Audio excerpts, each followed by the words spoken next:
Alhamdulillah.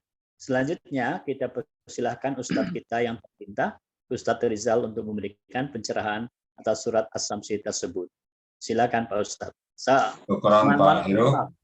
Mohon maaf saya tegur dulu Pak Ustadz nih. Biasanya Pak itu menegur. Apa kabar Pak Ustadz? Semoga sehat selalu. Alhamdulillah sehat Peru. Peru gimana kabar? Alhamdulillah sehat. Alhamdulillah. Terima kasih Pak Ustadz. Oke, aman semua Silakan, Peru, Pak. semua lancar. Oke, Bismillahirrahmanirrahim. Assalamualaikum warahmatullahi wabarakatuh. Waalaikumsalam warahmatullahi wabarakatuh. Alhamdulillahirabbil alamin. Wassalatu wassalamu ala asrafil anbiyil mursalin nabiyina wa habibina Muhammadin wa ala alihi wa sahbihi ajmain wa man tabi'ahum bi ihsani ila yaumiddin. Amma ba'du.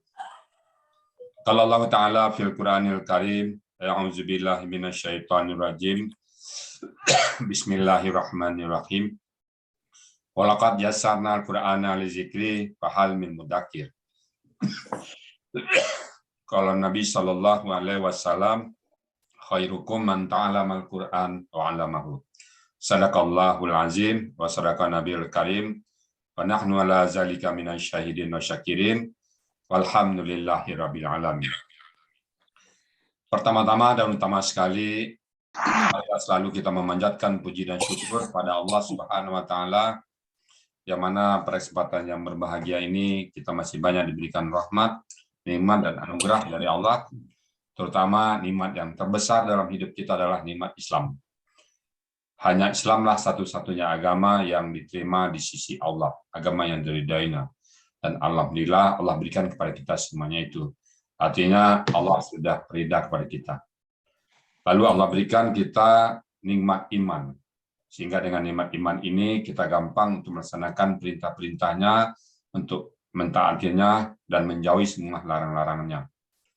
Kemudian kita diberikan nikmat sehat badan dan panjang umur, sehingga kita dapat hadir bersama-sama di tempat yang penuh berkah ini. Dan kita berharap nanti kelak di Yaumul Hisab kita dipanggil Allah abdan syakuran, hamba yang pandai bersyukur. Kita pandai bersyukur apapun yang diberikan Allah kepada kita, alhamdulillah. Diberikan sedikit, alhamdulillah. Diberikan banyak, alhamdulillah. Diberikan ujian, alhamdulillah. Diberikan apapun, alhamdulillah. Kenapa? Karena Allah memberikan yang terbaik untuk kita semuanya. Kalaupun ada yang kita rasakan kurang baik, itu hanya perasaan kita. Itu bukan sebuah ukuran. Berat hidup ini kita rasakan bukan ukuran. Sakit kita bukan ukuran. Apalagi susah hidup kita bukan ukuran. Itu yang terbaik dari Allah kepada kita semuanya. Kita bersyukur semuanya itu. Alhamdulillah. Alhamdulillah. Selawat beri salam tidak lupa kita sampaikan kepada junjungan kita Nabi besar Muhammad sallallahu alaihi wasallam.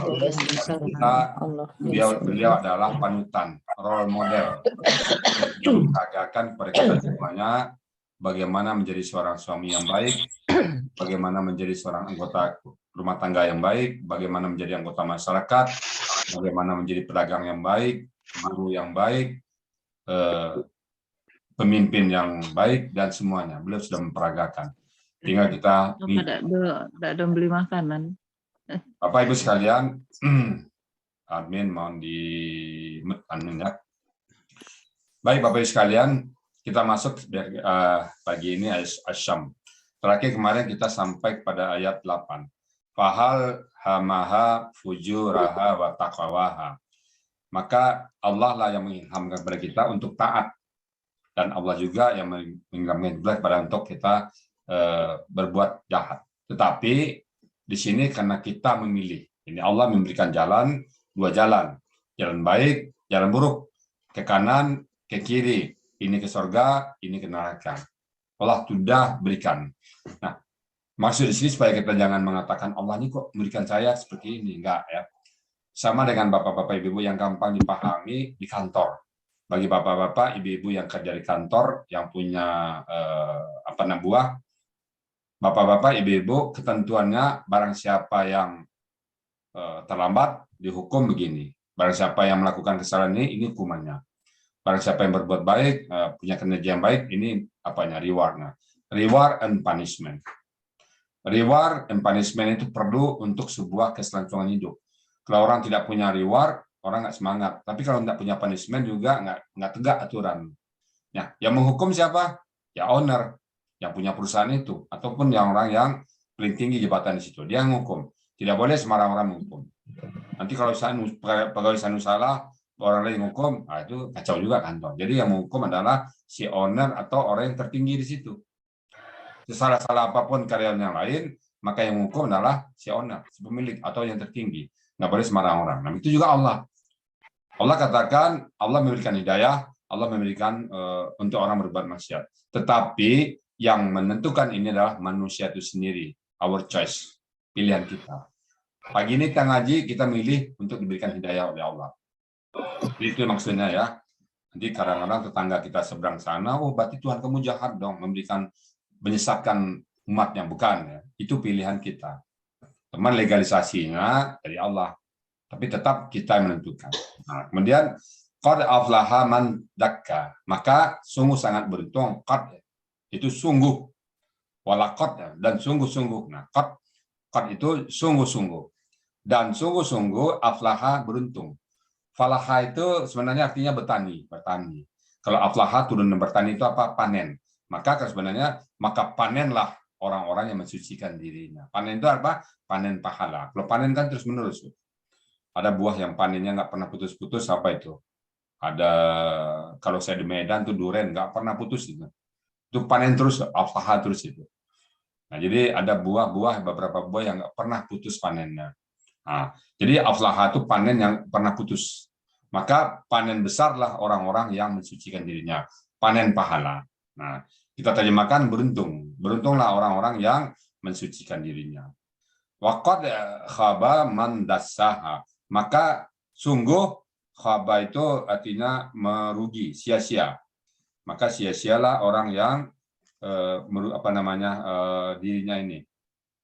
Sia-sialah pekerjaannya. Khaba, sia-sia, kecewa, rugi. Maka rugilah dia man dassaha. Dassaha itu merusak, menyesatkan.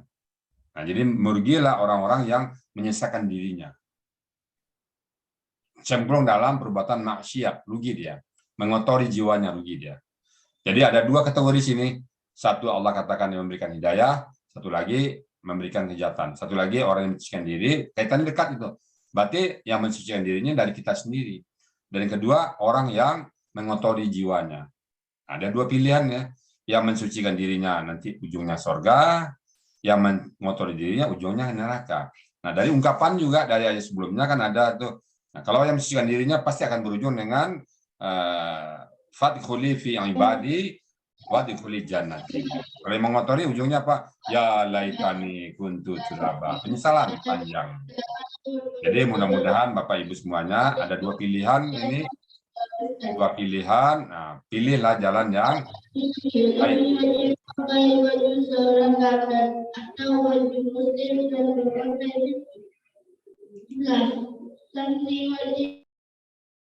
Bapak Ibu sekalian, saya mohon maaf ya, kita mute ya.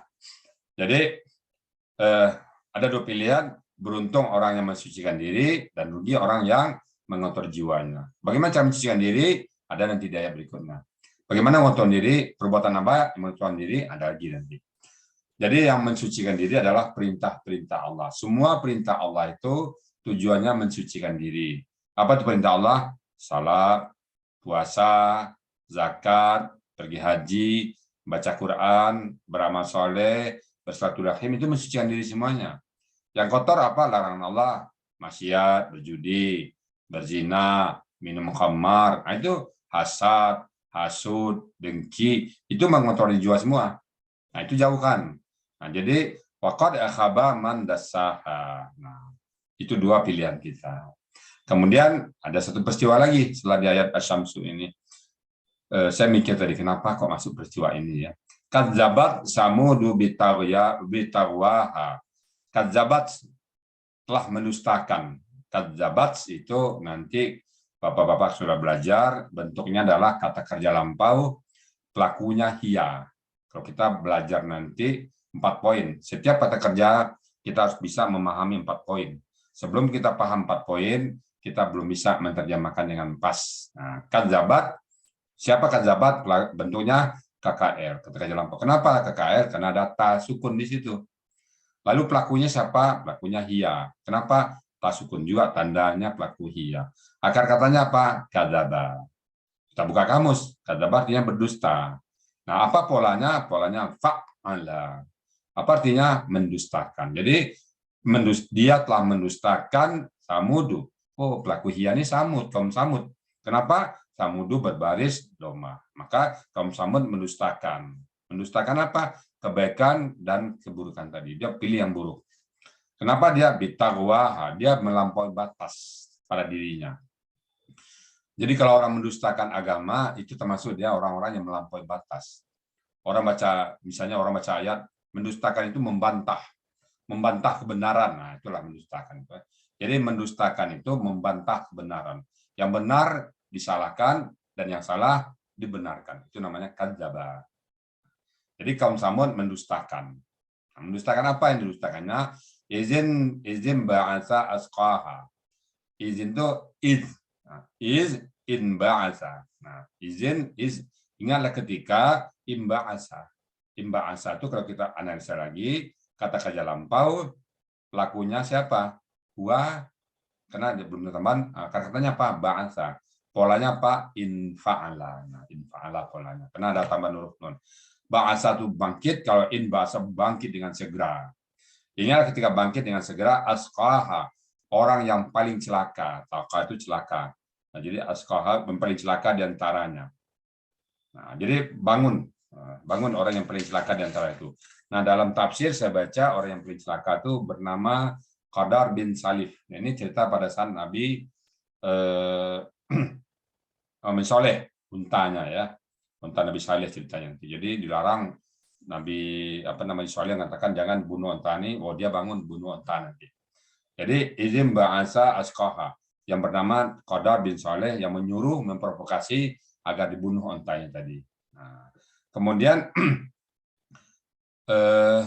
izin ba'asa asqaha faqala lahum, maka dia berkata kepada lahum Rasulullah berkata. Nah, Rasulullah yang berkata siapa? Faqala lahum, berkata dia kepada mereka. Siapa itu? Rasulullah. Yang berkata Rasul. Siapa ini? Nabi Saleh. Nabi Saleh berkata, naqatallahi wa suqayaha. Unta ini, naqatallahi itu adalah unta Allah. Jadi unta Nabi Saleh wa suqayaha. Biarlah dia minum di situ. Jadi nanti ceritanya unta Nabi Saleh. Karena orang itu tidak percaya kepada Nabi Saleh. Masa ini Nabi? Cuma buktinya. Dia minta bukti kalau kamu memang seorang Nabi, tolong datangkan onta yang begini katanya. Nah, lalu Allah buktikan kalau bisa saya buktikan itu gimana? Apa kamu mau percaya? Janjinya iya. Tapi begitu diberikan mukjizat kepada Nabi Saleh sesuai dengan permintaan dia, tetap tidak percaya. Nah, itu umat terdahulu seperti itu. Minta bukti, diberikan bukti, nggak percaya. Nah, itu juga umat kaum Quraisy itu juga minta bukti pada Rasulullah, diberikan bukti, tetap nggak percaya. Nah, kita nggak.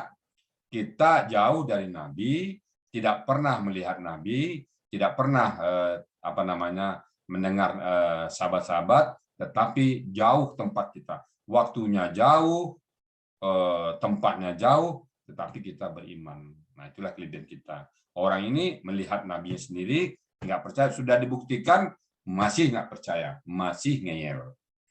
Jadi di sini faqala lahum Rasulullah, maka berkatalah Nabi Saleh kepada mereka itu masuk ya, biarkanlah namanya minum di situ. Biarlah unta itu minum di tempat itu. Jadi gantian sehari unta di tempat minum itu ada minuman mungkin telaga ya, atau tempat mata air, gantian minum. Mungkin sehari unta, sehari mereka. Jadi mereka Allah begilirkan dengan unta. Coba bayang itu penghinaan dari Allah. Kita kalau makan bareng apa ya, kalau sebuah ketentuan, saya membayangkan, saya coba rekonstruksi ini betapa hinanya hukum kepada mereka di dunia. Saya buat peraturan. Maaf, ini coba solusi aja. Saya jadi RW misalnya. Ketentuan, saya berkuasa. Ada mata air sumur. Kamu ambil mata air 1 hari di sini, 1 hari anjing. Nah, gitu ketentuan. Hari ini anjing yang ngambil, besok kamu, besok warga. Habis itu anjing lagi, warga lagi, anjing lagi, warga lagi, zigzag. Apa yang bisa Bapak ambil kesimpulan situ? Berarti sudah marah tuh Pak RW-nya. Disamakan dengan digilir dengan binatang. Yang itu juga kenapa mereka ini sebenarnya bahasa apa ya, bahasa halus ya, teguran halus, tapi nggak ngerti juga. Kalau kita nggak ngerti itu, disamakan dengan hewan kita. Nah, kenapa? Karena mereka meminta yang enggak-enggak.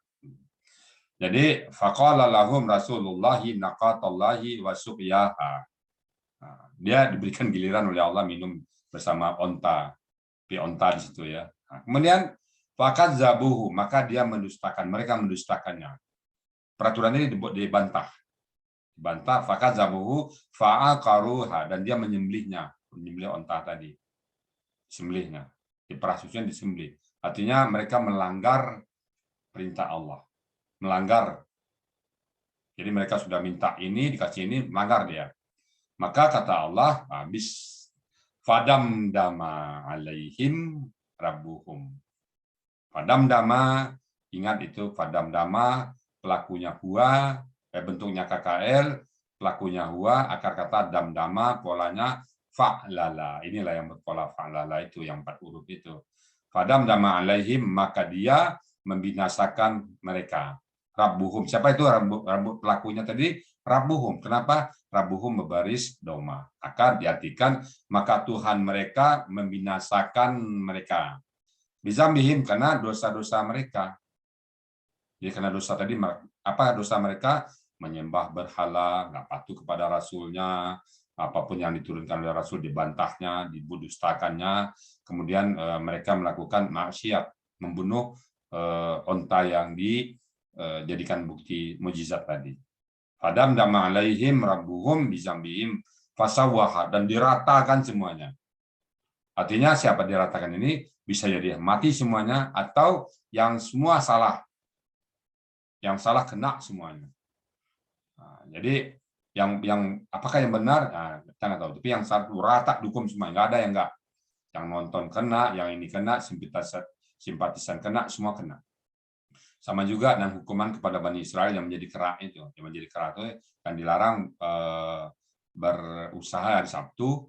Mereka juga tetap memancing ikan dari Sabtu, maka menjadi kera semuanya. Semua jadi kera.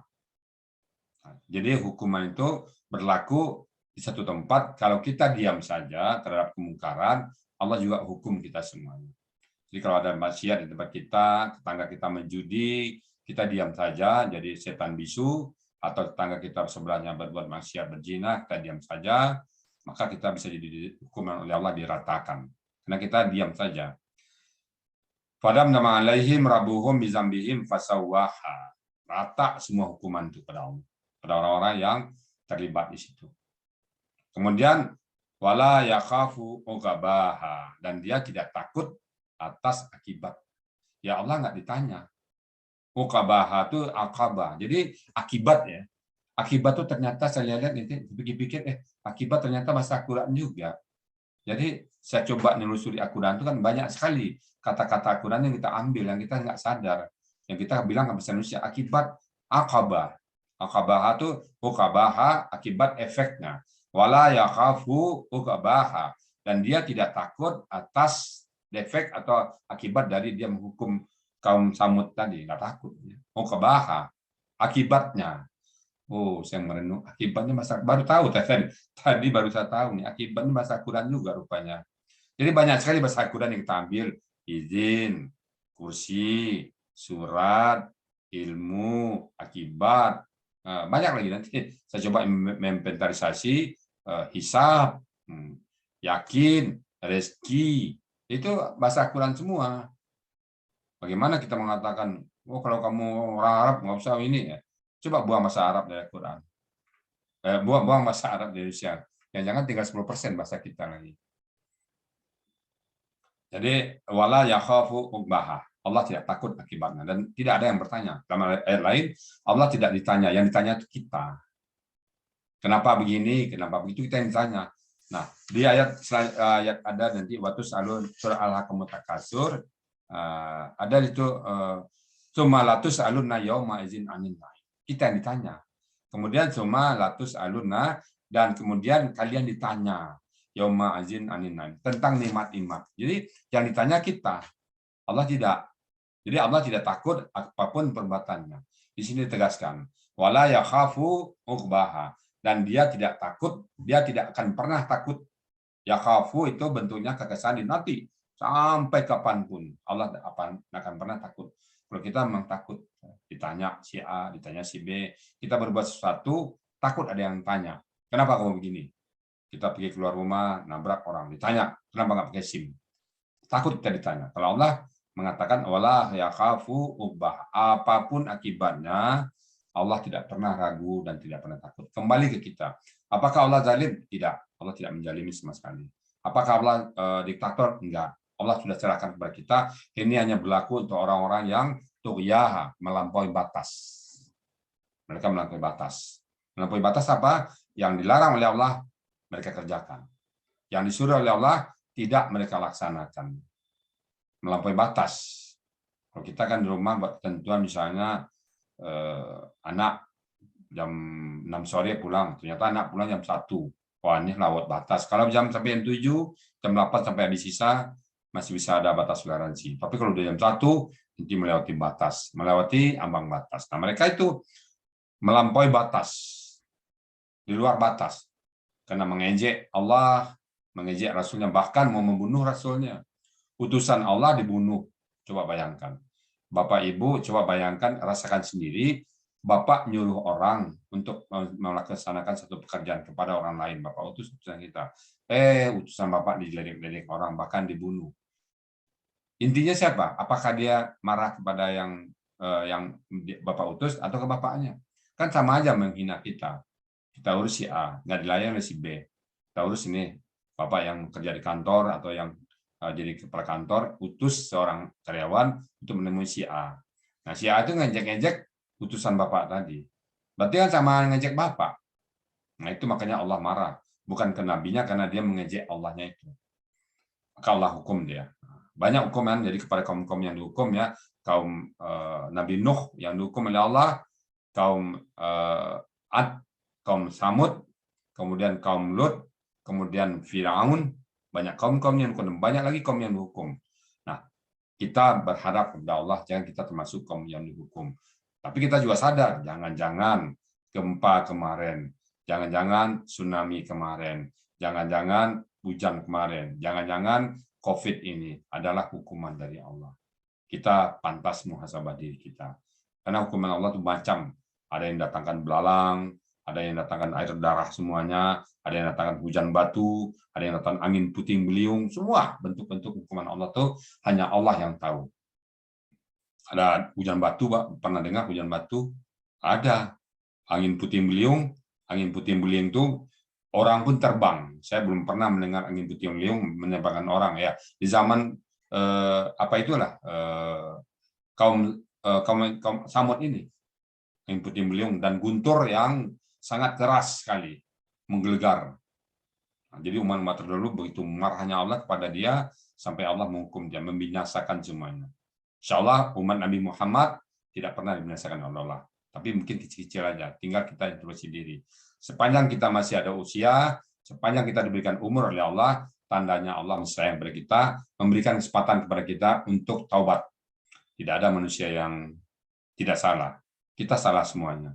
Siapapun manusia pernah berbuat dosa, pernah berbuat salah. Kalau kita salah dan kita berdosa kepada Allah, tinggal kita kembali pada Allah. Kita bertobat kepada Allah dan Allah akan menerima tobat kita. Jangan sampai kita nanti dihukum oleh Allah dengan membinasakan kita. Baik Bapak Ibu sekalian, mungkin ayat ini yang dapat saya sampaikan. Semoga ada manfaatnya, terutama kepada kita semua di sini dan terutama pada saya sendiri yang sedang ngomong ini. Kenapa? Karena orang yang paling pertama melaksanakan apa yang ngomong oleh sebuah mulut, maka yang memiliki telinga yang dekat itulah orang yang pertama yang wajib melaksanakannya. Jadi yang dekat dengan mulut saya dari telinga saya, maka saya sendirilah yang wajib melaksanakan terlebih dahulu, agar kita tidak mendustakan ayat-ayat Allah, agar kita tidak mengingkari ayat Allah. Apa yang ada dalam Al-Quran, kita yakin bahwa itu dari Allah. Dan apapun yang ada dalam Al-Quran, zalikal kitabul la raiba fihi. Tidak ada keraguan kita atas kebenaran Al-Quran ini. Beruntunglah bapak-bapak, ibu-ibu yang betul-betul mencintai Quran, yang betul-betul ingin memahami Quran, dan betul-betul ingin mengamalkannya. Karena Al-Quran ini akan menjadi saksi bagi kita nanti di yaumul hisab. Bacalah Quran itu, pelajarilah dia. Iqra'ul Quran. Iqra, bacalah, amalkanlah Iqra'ul Quran.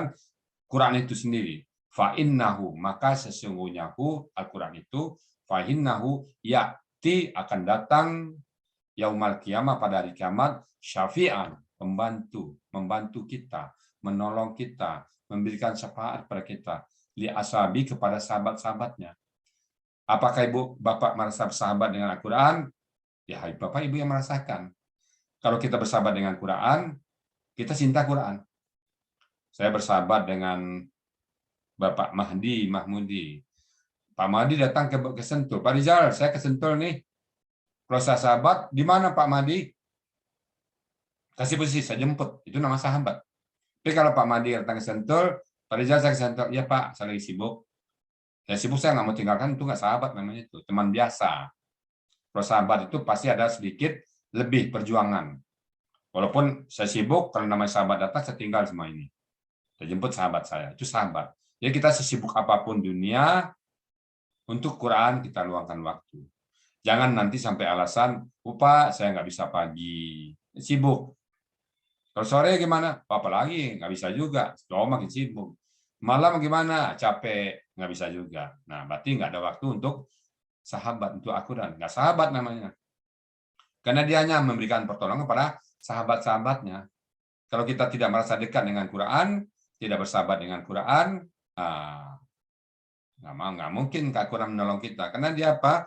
Fa'innahu ya'ti yaumal qiyamah li ashabi, kepada sahabat-sahabatnya. Sebagai syafi'an li ashabi, kepada memberikan syafaat kepada sahabatnya. Sahabatnya apa? Tenang kita dengan Quran. Kalau resah kita dengan Quran, kalau nyaman kita dengan Quran, ya bukan sahabat namanya. Nah, kalau dia sahabat, dia akan datang pada kita nanti. Begitu kita dikubur, dia sudah datang duluan, Pak. Nggak usah jauh-jauh, Pak. Begitu kita dikubur aja, pas malaikat nanya, dia datang menampingi. Al-Quran sebagai pengacara kita, yang nggak pernah gagal membela klaimnya, membela orang-orang yang mencintainya. Pasti. Pastikan Bapak-Bapak, Ibu-Ibu, hari ini dan seterusnya, cintai Al-Quran itu. Pastikan. Dan pastikan Bapak-Ibu semuanya di sini, tidak hari tanpa membaca Quran. Tiada hari tanpa membahas Al-Quran. Tiada hari tanpa menulis Al-Quran. Dan tiada hari tanpa memahami ayat-ayat Al-Quran. Pastikan itu. Bahkan biar nanti pada saat yaumil kiamah, Allah Quran itu akan datang kepada ibu bapak nanti sebagai penolong. Demikian dari saya, mudah-mudahan ada manfaatnya. Kalau ada yang benar datang dari Allah, dan kalau yang salah semata-mata karena kebodohan kita, saya sendiri karena kepakiran saya tentang ilmu Al-Quran dan kedaifan saya. Demikian, mohon maaf, akhirul kalam, bila taufik wal hidayah. Assalamualaikum warahmatullahi wabarakatuh. Waalaikumsalam warahmatullahi Wabarakatuh.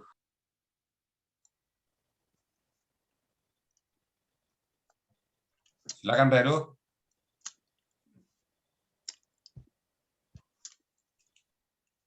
Pak Heru, silakan.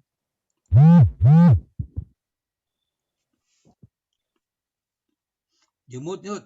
Jemut, Oh, itu. nggak kedengaran Pak Heru suaranya. Suaranya. Dia unmute, Pak. Unmute. Suaranya Pak Heru. Oh, enggak, udah. Oh, sinyal kayaknya nih. Enggak, sentul. Udah buka kamera. Udah buka kamera, udah ngomong Pak Heru nih. Mic-nya buka, kameranya buka.